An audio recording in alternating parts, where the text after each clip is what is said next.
ఈ దినపు దేవుని యొక్క మాట దినవృత్తాంతములు మొదటి గ్రంథము 15వ అధ్యాయము 26వ వచనము. దేవుడు సహాయము చేయగా. దేవుడు సహాయం చేస్తే గనక మనం అన్నిటిలో కూడా విజయము పొందేటటువంటి వారంగా ఉంటాం.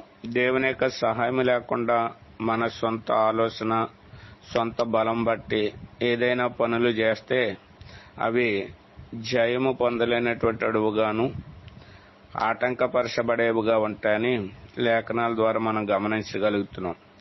ఎప్పుడైతే దేవుడు మనకు సహాయం చేస్తాడో ప్రతి దాని విషయంలో కూడా మనము విజయాన్ని పొందుతాము, ఆటంకాలన్నీ తొలగింపబడతాయని మనము గ్రహించగలిగేటటువంటి వారంగా ఉంటున్నాం.